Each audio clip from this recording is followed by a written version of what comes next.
All over the world, elections are held in different countries according to the electoral laws and acts guiding the conduct of such elections as provided by each country's constitution. The method by which political parties present candidates to be elected into public offices is called the electoral process.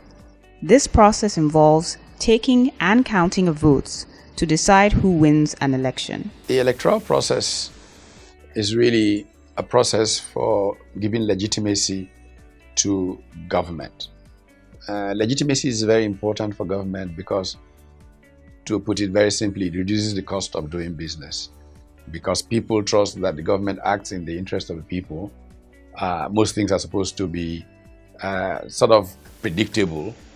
And because they're predictable, business can plan on the side of business. Citizens can expect certain action flowing from their interest and all of that. But one thing is very clear. Many of the actors who participate in Nigerian politics actually do not expect a fair process. Many of them are brigands, let's be very honest. They are in a space for booty, bounty hunting. And in bounty hunting, there are no rules. It's a matter of how you can outdo your other. And that's not what it's supposed to be, because the essence of legitimizing the government is now completely lost. And I do believe that there's some things that we're getting right, and obviously a lot of room for improvement. In terms of what we're getting right, if you look at, for instance, recently, even the Senate had passed the electoral, amendment. So there are things there that are important. For instance, pegging the contribution that an individual, the maximum amount that an individual can contribute to a campaign, and also the spend limit for each tier, like for the presidential, gubernatorial, House of Assembly, and all of that. So that's a step in the right direction, because of course that means that in terms of monetization of the process, we can begin to get some good traction there. Again, I think in areas of just generally how INEC has conducted a lot of elections, if you look at something like say from Anambra a few years back to Osun, what's happening is we're seeing that it's not clear-cut anymore. There used to be a time in this nation where just by affiliation to the presidency, a candidate was sure that they were going to win the election. But we're seeing a change happening. Osun, for instance, was keenly contested, and it was basically free and fair until they had the the runoff election. In Osun, we had so many people say they were intimidated. Even observers said the same thing.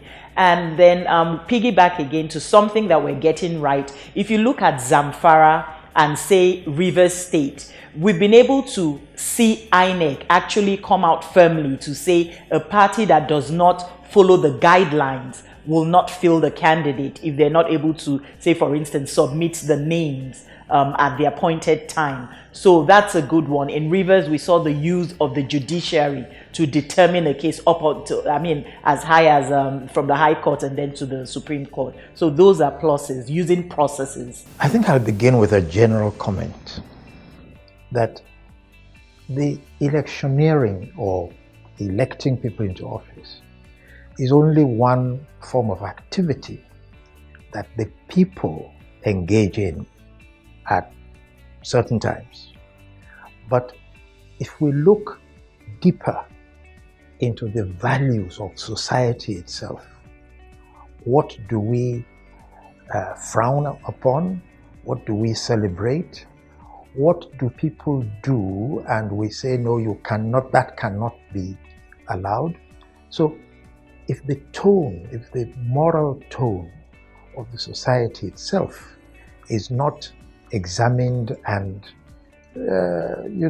repaired, we might find that when people come to do elections, they apply the values that they live with. I think it's important for us to say that we need to look at the values that we cherish in society. And if we do that, then we will be able to, at election time, apply to elections those things that we allow in normal life normal practice. When an electoral process is built on transparency, accountability, and rule of law, elections conducted under such a process usually are free, fair, and credible. However, when an electoral process lacks transparency and accountability, it creates room for electoral fraud, and the outcome of such elections usually lacks credibility and public acceptance. The ethical issues, I want to look at them in terms of one, a system issue, and then the people issue. So in terms of the people issue, we have things like voter intimidation. We have things like bribe for vote. For instance, candidates, go into an election and then finally the list comes out and the name of the person that won has been substituted, right? So those are people issues. And then the ethical issues around systems and processes. A lot of the political parties do not have internal democracy, and we're seeing that play out. The electoral umpire is called the Independent National Electoral Commission, but it is not independent. The INEC, as we all know it, is dependent on the executive for funding. The resident electoral commissioners, those are the people who head the organization in each state, are appointed at the pleasure of the president, and the head of the electoral body himself or herself is also appointed by the president. Now, the president is an elected officer, so the president is an interested party in the election. So if the president is going to be elected in an election that will be supervised by INEC, and yet the president gets to appoint the top echelon of INEC and controls funding going to INEC subject to approval of the Senate, which is also an elected body, then you find that there is the high likelihood of compromise in our elections. So I think that's the first ethical problem we have with the elections. On the election day itself, you have a high concentration or a high deployment of security agencies. Those security agencies, again, have political oversight or political control over them. You have the recent elections that happened in Osun State, where people are alleging that supporters of a particular political party were not even allowed to come near the polling units, and this was being done by security agents. So you have, again, the militarization of our electoral process. The military is under the control of a particular segment, it is under political control. So those things form ethical questions over our electoral process. In contrast to the political experience of the Nigerian state in the First and Second Republics from 1960 to 66 and 1979 to 83 respectively, the aborted Third Republic in 1993, multiple consecutive elections have been successfully conducted since the Fourth Republic was born. These elections have aided the transfer of power from one civilian government to another, and, comparatively, deepened the space for effective participation of citizens in the democratic process. Right, let's ask ourselves first, why do we elect people into office? It's because there is some work that needs to be done. And we think that people in those positions to which we elect them are the people to do that work. Now, when you accept to do a job, or you accept to do some work, you have taken on responsibility. Now, I think that first, we need to make sure that anyone who's looking for election actually passes a test in what we mean by responsibility. If you accept a responsibility, what are the criteria that you must apply to your own behavior to make sure that you carry out your responsibility? If we reduce the discretionary power that politicians have access to, or political office holders have access to at the end of the day, perhaps we'll remove some of the impetus for this do or die way of approaching elections and electoral contests. Other ethical issues that I think we need to sort out in order to make our elections better would have to come then from the people themselves, and that's not so much ethics as enlightened self-interest, because I think if the Nigerian people are helped to realize, or by themselves come to realize, just how much power they're giving away when they vote, or how much power they're putting into the hands of somebody when they vote for that person, hopefully we can make better choices. However, challenges abound. These challenges, which include massive rigging, electoral violence, the power of incumbency, and voter apathy, have not advanced the conducting of regular elections in Nigeria. Despite improvements in the electoral process, ethical issues continue to undermine progress. In order to improve the electoral process in Nigeria, ethical standards must be embedded into the system. Several agencies and organizations are responsible for ensuring transparency and accountability in the electoral process in Nigeria, with varying degrees of success. To be fair to INEC though, I think INEC is actually an institution that I've seen a lot of growth in. I've seen a willingness to not, bend to, an individual or someone who's supposed to have a lot of power. And if you look at how skewed our federalism is, ordinarily, INEC, should be just obeying the president. We've seen that in past elections. For me, INEC is doing a lot of things right. The Senate also is doing some things right. I wish they could do more, but they are doing some things right. Institutions like the police, I think that police and the political party are really, and the judiciary are where I think I have a lot of misgivings about. We do not yet have a police force that we can be proud about. It's just what it is. We need a police force that's incorruptible.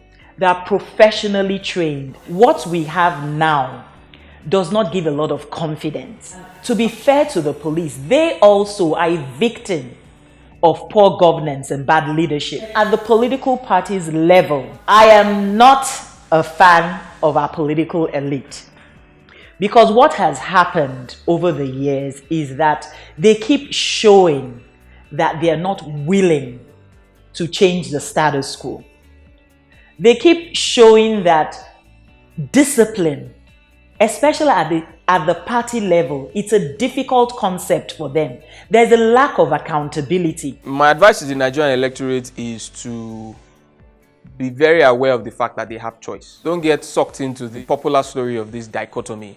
You either choose between A or B. It's not true. The reason why people will advise you and claim that if you do A or B, you are wasting your vote is because they want your vote to come to them. I think the Nigerian populace should realize, one, what it means for them. That once these people are elected for the next 4 years, they can say whether or not you own a plot of land. They can say whether or not the school your children go to is going to stay open or closed.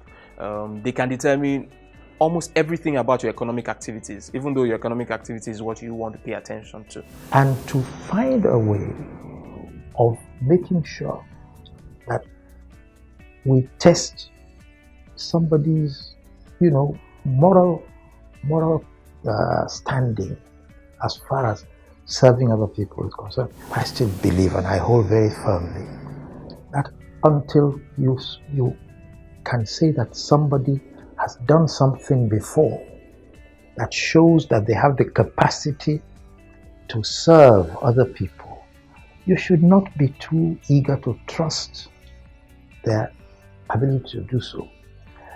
One of the things about service, as you know, is that it involves for you to make a sacrifice from time to time. Sacrifice your time, sacrifice your energy, sacrifice sometimes even your resources in order to deliver the service that you promised to deliver to people. If this ability to sacrifice something that is precious to you is one of the qualifications that we should be looking at when we elect people into office.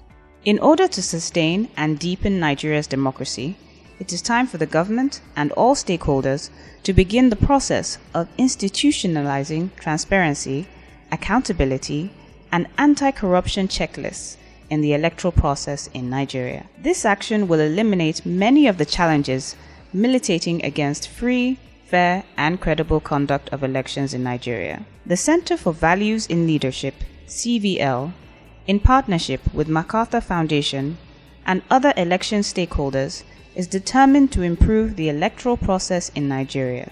Our research on ethics and standards in the electoral process in Nigeria has provided recommendations that when implemented will improve the electoral process.